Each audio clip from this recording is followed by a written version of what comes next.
कसरी आयो यो जीवन आया कहाँ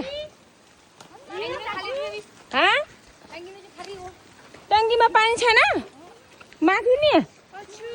माथि क्या अर्को टङ्कीमा ओ हेर्न जाँदा तिमीहरू माथि टङ्कीमा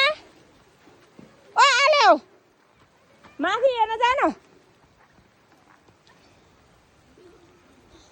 ए पानी पर्यो हामी आज यतातिर पानी नआएर पानी बनाउन आएको कहाँ हो भेट्टाउने गाह्रो कुहिरो कुरो भनिरहेको छु कुरोले केही छैन पानीमा रुजायो ओइ छिटो न ओइ माथि ट्याङ्कीमा पानी के अरे छ कि छैन हेर्न न